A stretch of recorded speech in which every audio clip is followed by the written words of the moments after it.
নমস্কার। আজকের এই ভিডিওর মাধ্যমে আমরা দেখে নেব আপনারা কি করে ই-ডিস্ট্রিক্ট পোর্টাল থেকে কারেন্ট ইয়ারের বা বর্তমান বছরের পর্চা কি করে আবেদন করবেন এবং ডাউনলোড করবেন। ই-ডিস্ট্রিক্ট 2.0 লঞ্চ হওয়ার আগে পুরাতন যে ই-ডিস্ট্রিক্টের পোর্টাল ছিল সেখান থেকে কিন্তু আপনারা পর্চা অ্যাপ্লাই করতে পারতেন।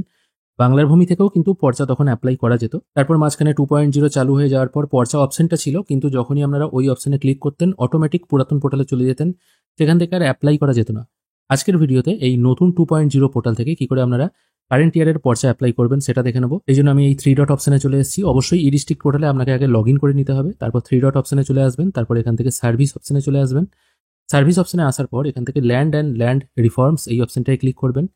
তারপর এখানে দেখুন প্রথমে আছে ROR, মানে পর্চা বার করতে পারবেন, এবং কোনো প্লট ইনফরমেশন যদি আপনারা বার করতে চান সেটারও সার্টিফাইড কপি কিন্তু এখান থেকে বার করতে পারবেন।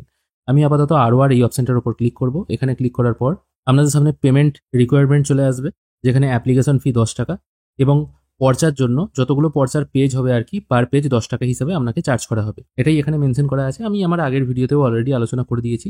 মানে আপনার পর্চার যতগুলো পাতা থাকবে ততগুলো পাতা ইন্টু 10 টাকা এবং অ্যাপ্লিকেশন ফি 10 টাকা। পর্চার যদি 5টা পাতা হয় 5 ইন্টু 10 50 টাকা, আর অ্যাপ্লিকেশন ফি 10 টাকা। অ্যাপ্লিকেশন ফিটা কিন্তু প্রতিবার 10 টাকাই লাগবে, ওটা কিন্তু বাড়ে না। অ্যাপ্লাই করার জন্য আই অ্যাকসেপ্ট এই অপশনটায় ক্লিক করবেন। এরপর এখানে অ্যাড্রেস লাইন দিতে হবে, মানে যেখানকার পর্চা আপনি বার করতে চাইছেন সেখানকার অ্যাড্রেসটা দিয়ে দেবেন, পিনকোডটা দিয়ে দেবেন। পিনকোড পুট করলে অটোমেটিক আপনার ডিস্ট্রিক্ট এখান থেকে আপনারা ড্রপডাউন মেনু থেকে পেয়ে যাবেন। তারপর সাব ডিভিশন এখান থেকে চুজ করবেন, ব্লকের নাম চুজ করবেন, ভিলেজ, পোস্ট অফিস এগুলো আপনারা ড্রপডাউন থেকে পেয়ে যাবেন। পুলিশ স্টেশনের নামটা আপনাকে ম্যানুয়ালি ফিল করতে হবে। তারপর মৌজা কোড যেটা আছে, যে মৌজার আপনি পর্চা বার করতে চাইছেন সেই মৌজা কোডটা এখান থেকে সিলেক্ট করে নেবেন। তারপর ROR নাম্বার যেটা আছে সেটা পুট করবেন, বা খতিয়ান নাম্বার যেটা আছে সেটা পুট করবেন।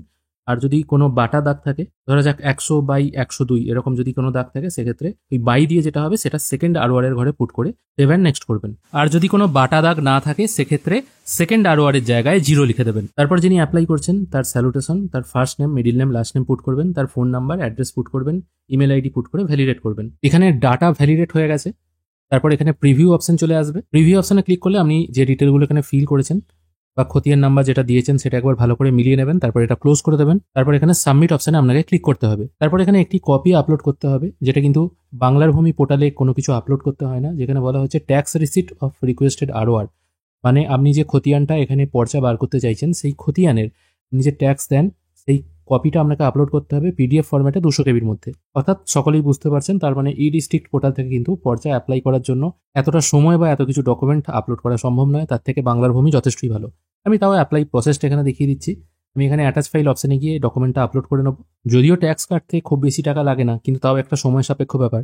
কেউ যদি ট্যাক্স কাটার পর তবে পর্চা হাতে পায়, সেক্ষেত্রে সে বাংলার ভূমি যেখান থেকে অ্যাপ্লাই হয় সেখানেই সে করবে। তাও আপনাদের প্রসেসটা জেনে রাখা ভালো। আমি অ্যাকসেপ্ট অপশনে ক্লিক করে আমি এখানে ফাইল আপলোড করে দিয়েছি, তারপর সেভ করছি।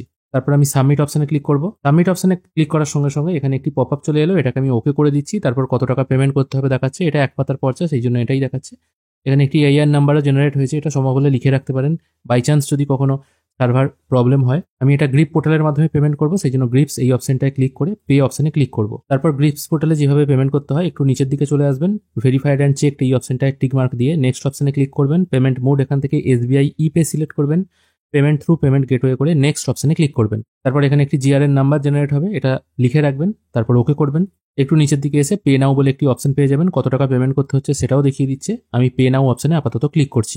এরপর এখান থেকে আপনারা UPI এর মাধ্যমে পেমেন্ট করে দেবেন। আমি UPI QR কোড সিলেক্ট করে পে নাও করছি। তারপর এখানে একটি QR কোড জেনারেট হয়ে চলে আসবে, আমি ফোনপে ওপেন করে সেটা পেমেন্ট করে দিচ্ছি। পেমেন্ট প্রসেস কমপ্লিট হয়ে গেল। এখানে একটি পেমেন্ট অ্যাকনলেজমেন্ট জেনারেট হয়ে গেল, এটা আপনারা ডাউনলোড করেও রাখতে পারেন। এরপর আপনি অটোমেটিক ই-ডিস্ট্রিক্ট পোর্টালের মেন ড্যাশবোর্ড, যেখান থেকে আপনি অন্যান্য জিনিস অ্যাপ্লাই করেন সেখানে চলে যাবেন। এখানে দেখুন টু বি জেনারেটেড দেখাচ্ছে, AI এর নাম্বার এখনো কিছু দেখায়নি, যদিও AI এর নাম্বার আগেই জেনারেট হয়ে গেছিল, সেটা আমি আপনাদের লিখে রাখতে বলেছিলাম।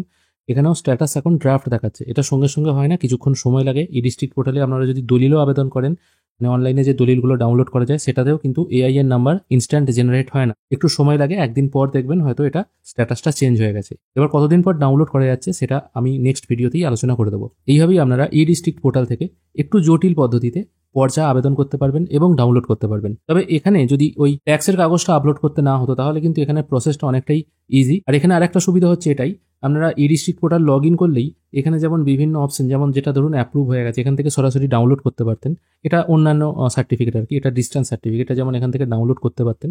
বাংলার ভূমিতে কিন্তু সেই জিআর এর নাম্বার মেলে আপনাকে চেক করে করে দেখতে হয়, অথবা এসএমএস এলে আপনাকে বুঝে নিতে হয় কখন আপনার পর্চাটা রেডি হয়েছে। এখানে যদি এসএমএস এলো বা না এলো, আপনারা একবার ই ডিস্ট্রিক্ট পোর্টাল লগ ইন করলেই কোনগুলো রেডি হয়েছে সেগুলো ডাউনলোড করতে পারবেন স্ট্যাটাসটা অ্যাপ্রুভ দেখে। তবে বাংলার ভূমিতে বেশি সময় লাগছে না ই ডিস্ট্রিক্ট পোর্টালে বেশি সময় লাগছে, সেটা নেক্সট ভিডিওতে আমি জানিয়ে দেবো। আজকের ভিডিও এখানেই শেষ করছি। ভিডিও যদি ভালো লেগে থাকে অবশ্যই একটি লাইক করবেন। ভিডিও দেখার জন্য অসংখ্য ধন্যবাদ। ভালো থাকবেন।